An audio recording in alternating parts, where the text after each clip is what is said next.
Let's try some stretching.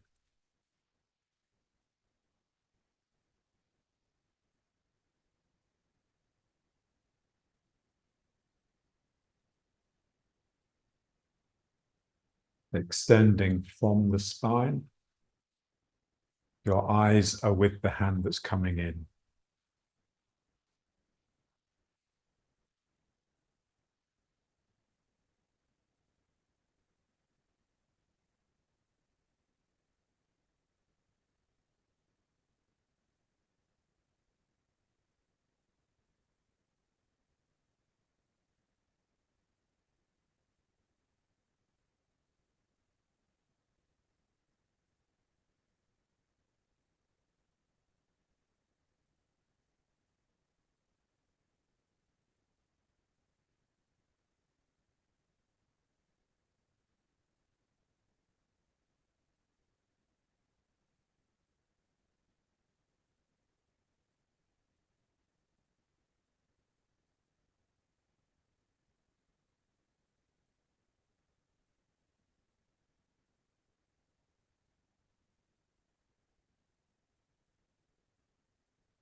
And reaching up.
And then fists on the hips and turning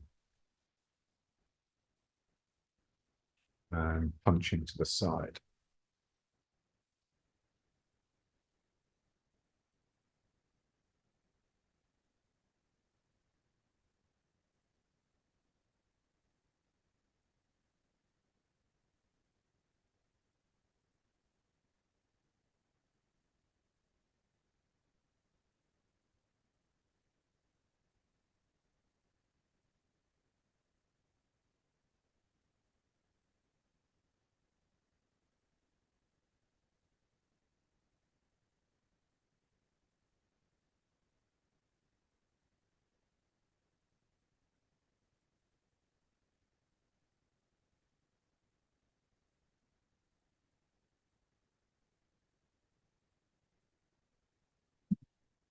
Okay, now rubbing the hands.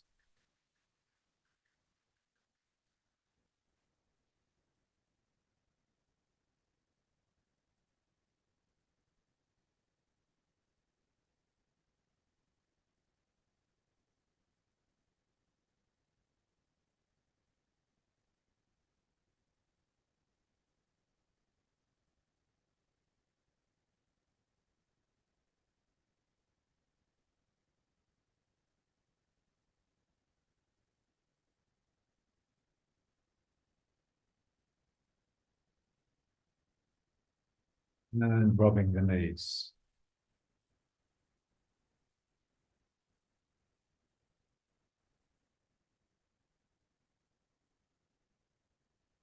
So we're using the strength of the arms to circle around the knees, but also trying to get the back into it. So I'm sort of leaning forwards and then pulling back.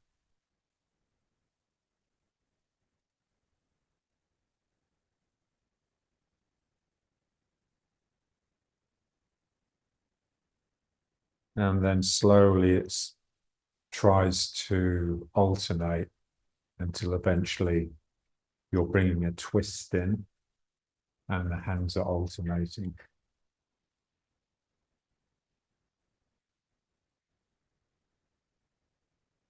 Let the head turn. Head and shoulders turn to produce this alternation.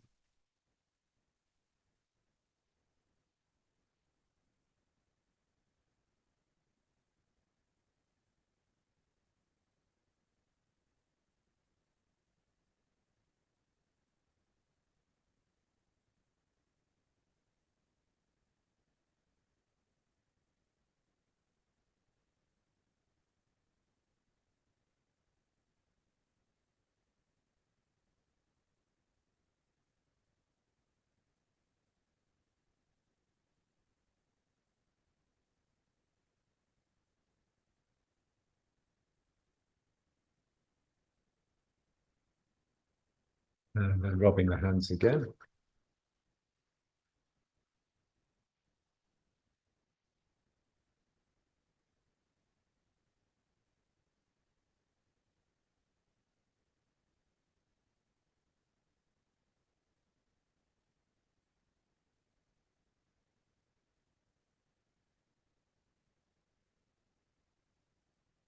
And now we'll do the palming, so the hands over the eyes.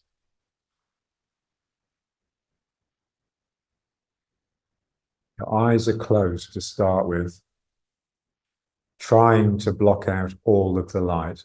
So if you open your eyes, your eyelashes shouldn't touch the palms, and it should be just as black with the eyes open as it is with the eyes closed. If you've got too much light coming through, then just keep the eyes closed.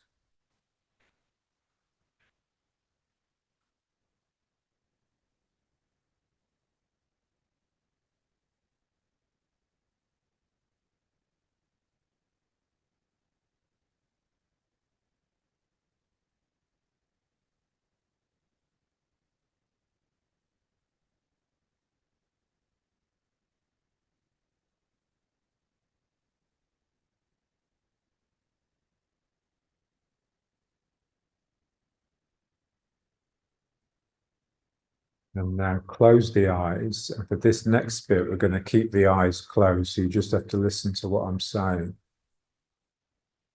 Push the hands above the head and then bring them out to the side, straight. So there's a straight line through the arms. And now bring one arm in and send it out and bring the other one in. So alternating in and out.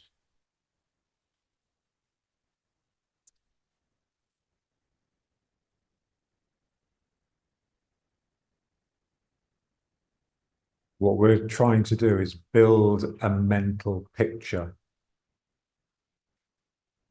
without actually using the eyes to see.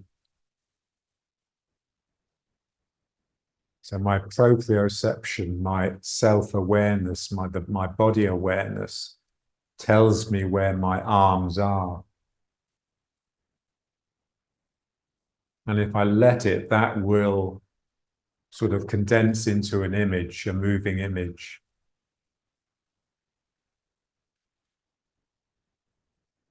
It's a bit like a bat. I mean, when a bat uses echolocation to build up a mental image, because they're virtually blind.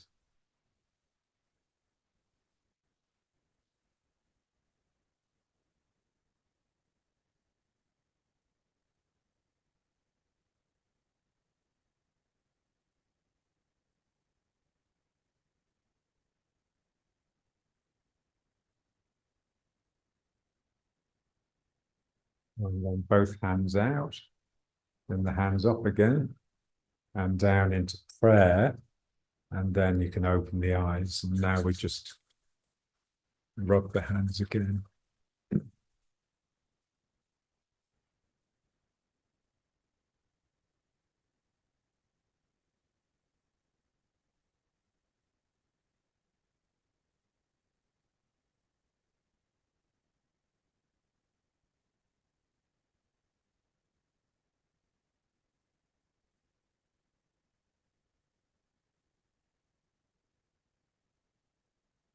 And then the hands on the heart.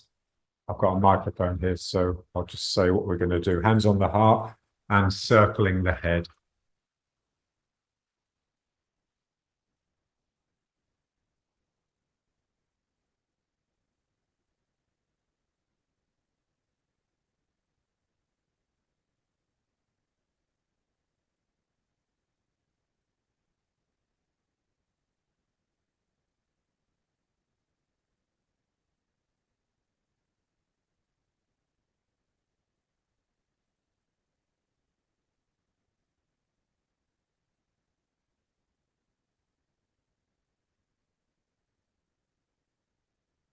And change direction.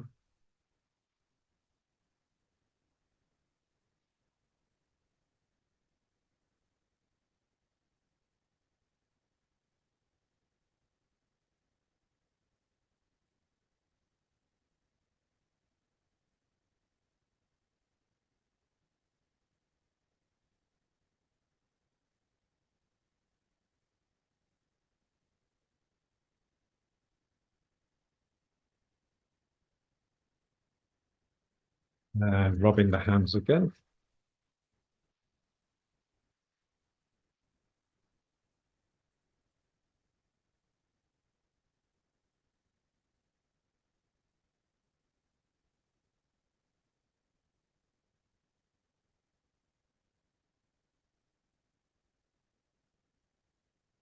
All of these three senses at the front have this sense that they're gathering into themselves, but especially the down chin, the lower down chin, the belly.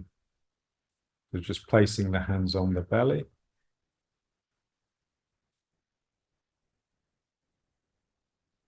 So your down chin is hungry for the warmth in your hands,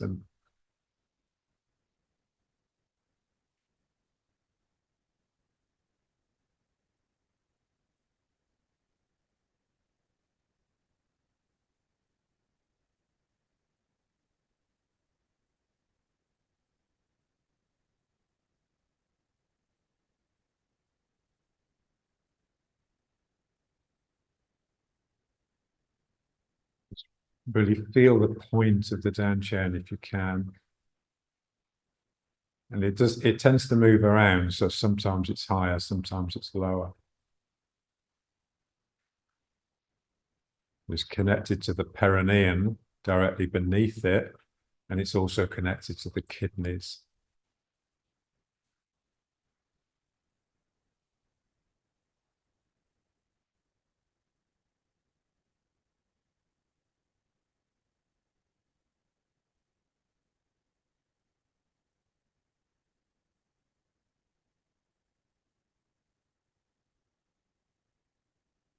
And now just pulling into that point,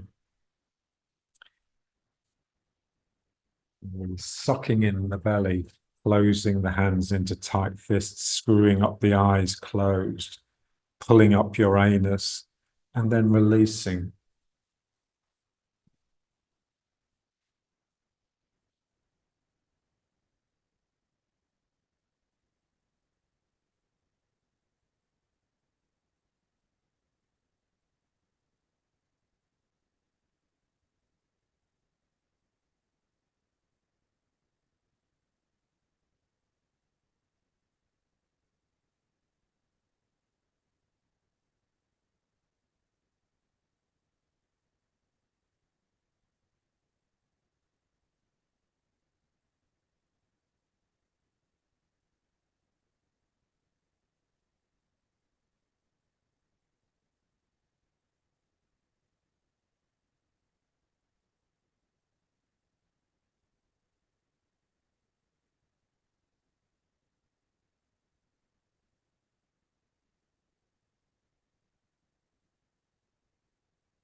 Good.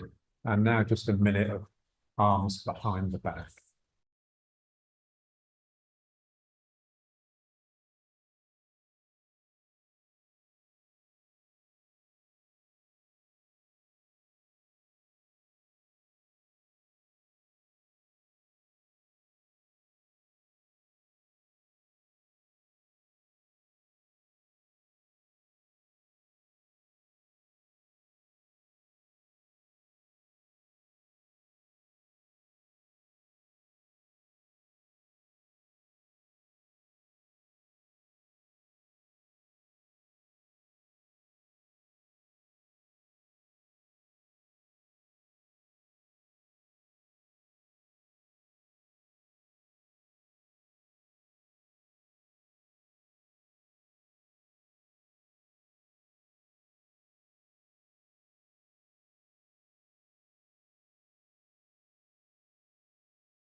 The big toes are pointing in, but if you stretch open your foot, your little toes are pointing out.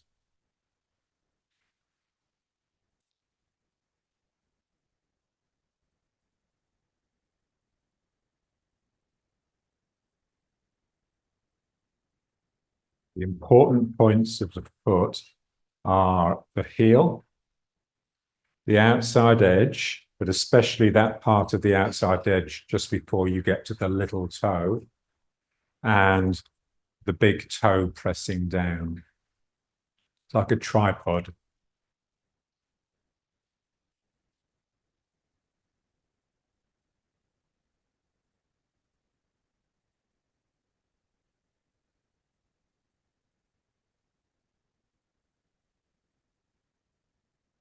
Feeling the field of gravity within which you are embedded. Sense of streaming down all around you. You're trying to align your spine pretty much with that.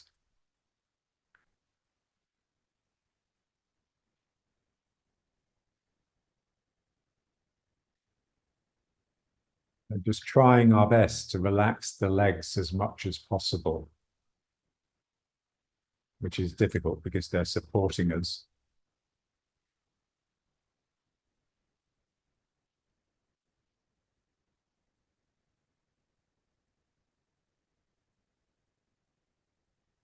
But slowly, as we relax and become more quiet inside, there's this sense that you can sort of suck gravity into you and feel it operating inside the body as well as upon it.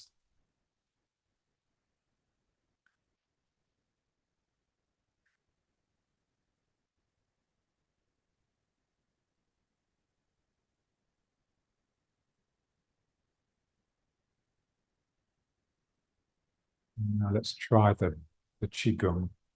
Just reaching out and like something is washing down over you, down the legs into the ground. So this circuit of precipitation, there's a cloud above your head that's raining upon you. The rain is trickling down your body. And now here it's evaporating. The water in the ground is coming back up to make another cloud. And then that one is emptying itself all over you.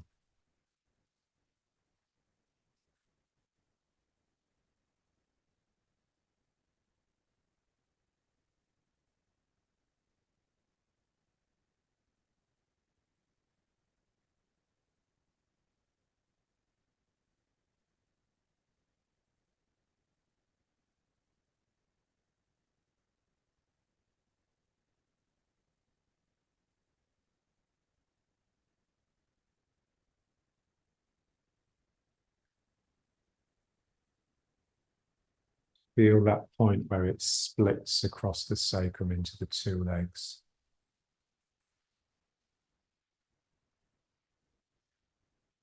That's the point that we need to really open up. The one becomes two. So, ooh, here something has to really let go.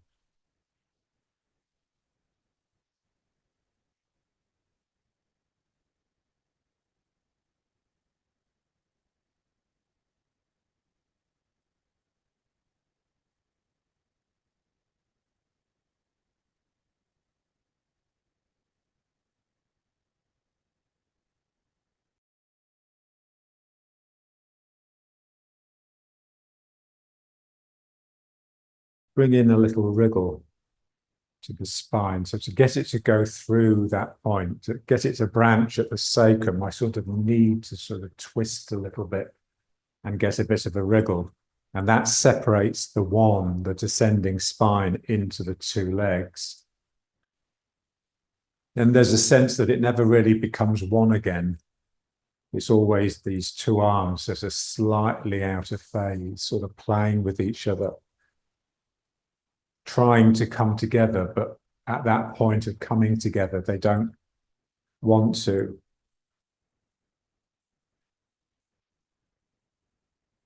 This is spirit. Spirit is strange because it's like an attractive force. It pulls things together.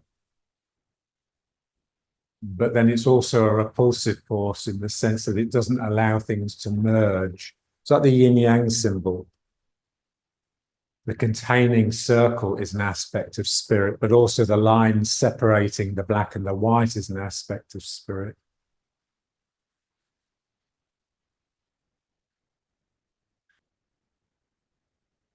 So these two things are wanting to come together above my head, but when they get close enough, they sort of wriggle around each other rather than just become one.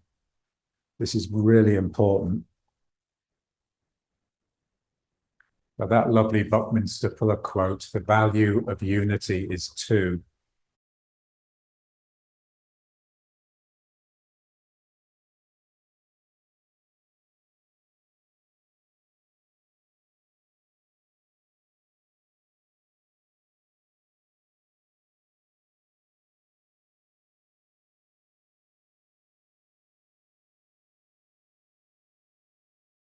Spirit is generative. It brings opposites together, but then rather than allowing them to fuse and become one, they become generative. They fuck each other and generate offspring. This is the sense. It's very of nature, very natural.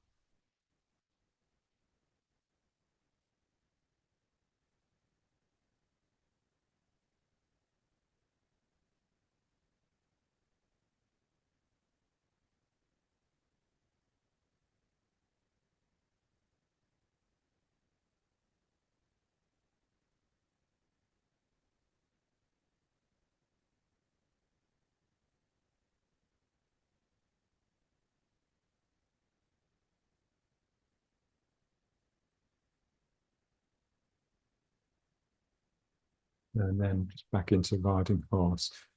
Make sure your feet haven't drifted out.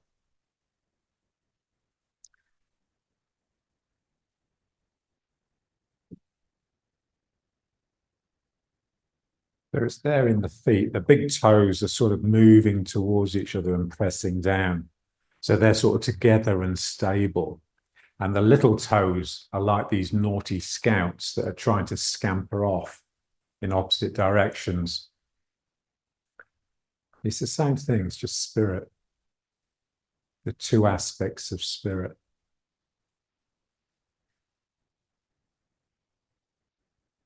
And now let's breathe.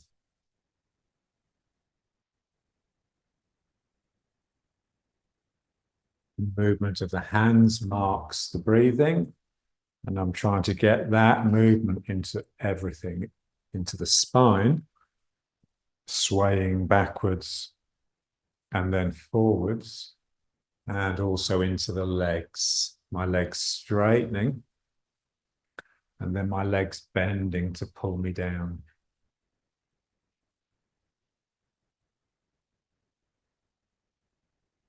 And then I'd like to get it into the root. This is my legs bending, but really it's my roots under the ground sucking me down. And then here I'm being squeezed up. So if I want to operate from the ground, if I want the energy that I'm using in my Tai Chi to come from the ground, I have to first get into the ground.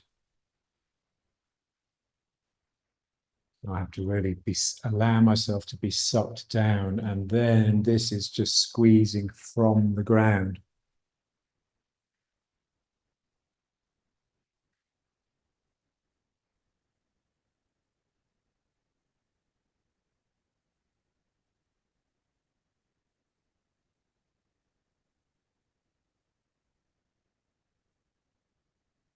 Breathing out, breathing in like a bellows.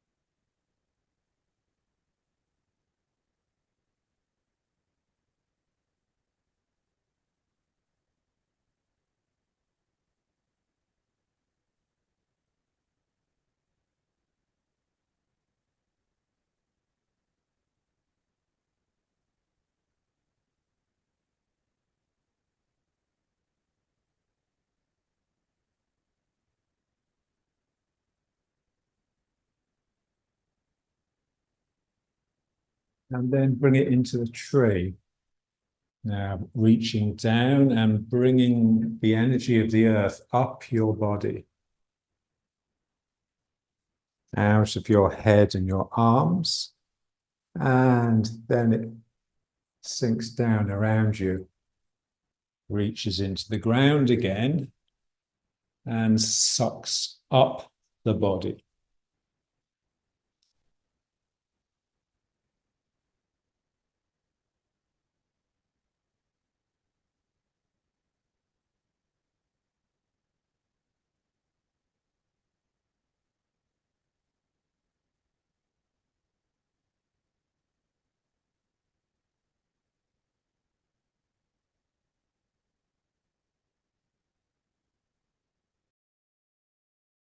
Here it has a sense of squeezing out of something, like the butterfly that's finally emerging from its chrysalis. It's been in this confined, squashed space, and it's squeezing through and coming out and opening up.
Bringing it into riding horse.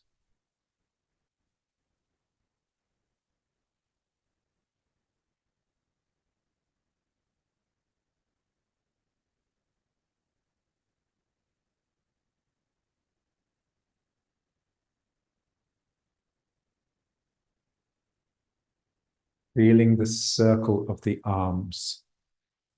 In Tai Chi, we have yield and attack.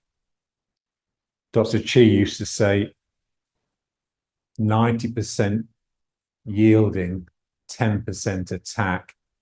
And sometimes he would express it 9 years to learn to yield, 1 year to learn to attack. The yielding is the dominant, predominant phase. And the yielding is a containing that's drawing in. So I want to feel the embrace, the hug. Tai Chi is all about hugging. I'm getting my arms behind someone, and as my hands try and move together, it's pulling my shoulders apart, softening my chest, and drawing the chest in. My chest is becoming receptive as a result of this shape that I have with the arms.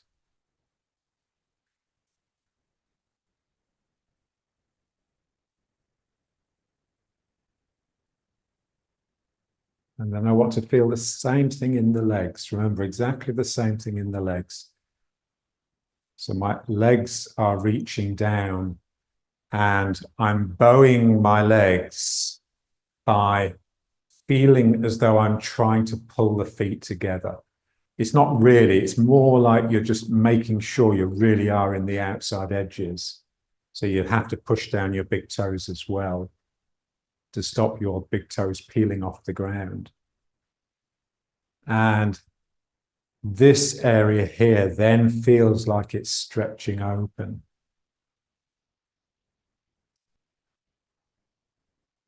And I'm hugging the ground, I'm drawing the ground up into my Dan Chen. And of course, the ground isn't going to move. So what that effectively does is draw me down into it. This is what we want. We want our sinking not to be simply bending the legs to get closer to the ground, but my sinking is drawing the ground up into me. I'm hugging the ground the same way that I'm hugging the other person.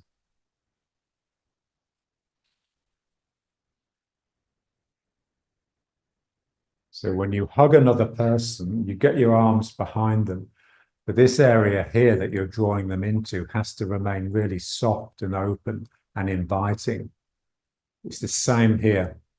I'm opening the legs and I just want to try and keep this area soft and inviting so that the ground comes up into it. Feel the flow down the outside edges and then feel the bubbling up the inside of the legs into the Dan Chen and up the spine. And then we want the same thing with the head, with these points here, with the eyes not in the sense of the things that look, but the things that soften and invite the world in. So if you're looking at the computer screen, your central vision, if you like, is focusing on the screen. Now we just want to become aware of the peripheral vision. This sense that something from here is not looking at the screen, it's reaching behind the screen. The same way that your arms are reaching out to get behind something rather than reaching out to grab something or push something away. And your eyes, your central vision can then just soften and smile and accept. So there's a feeling that you're sort of looping around the objects that you're gazing at rather than pushing them away by bringing them into focus.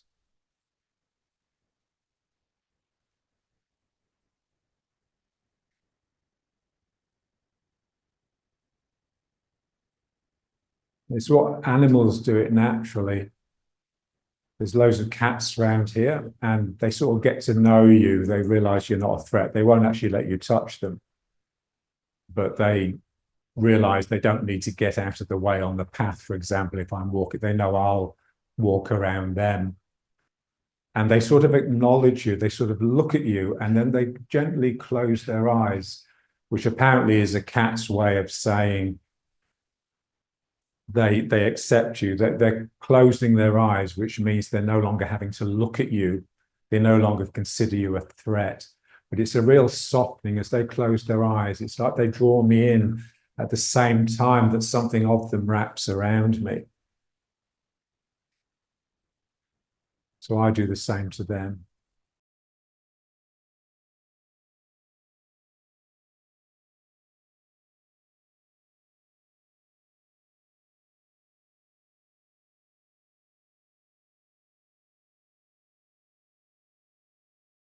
I always say the best part of a human being is the part that we share with animals, not the part that sets us apart from them.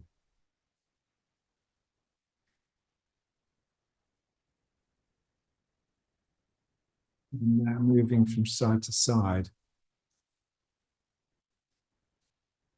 So it's breathing with the hands and the feet.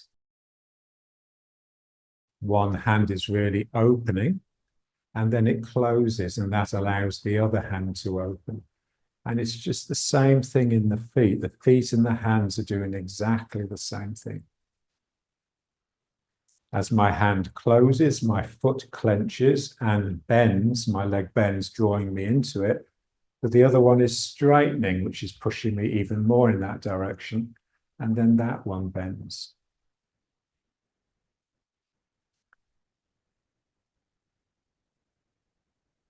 What we want to feel is the bending, the trigger, because that's what happens first. One side clenches and bends, and then the other side opens up and straightens.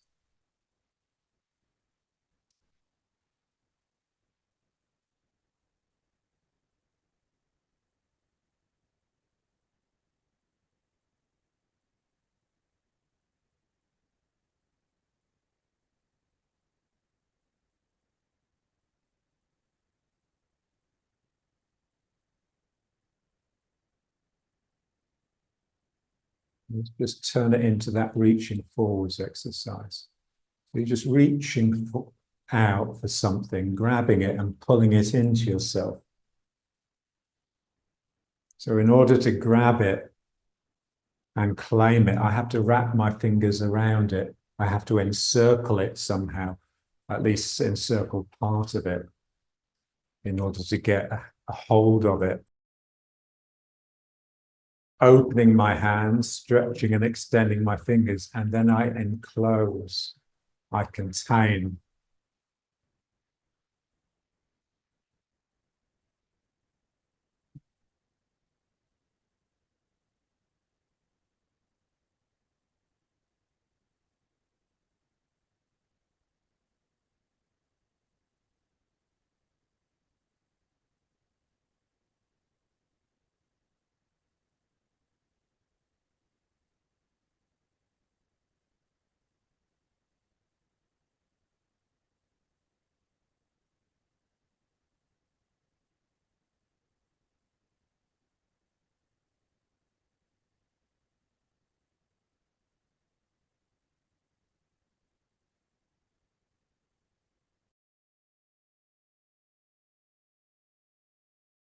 Bring it back to following the leg now. So now concentrating more on moving side to side.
And then just turning lightly, feeling the centrifugal, the arms picking up a little bit of energy and being flung out away from the center.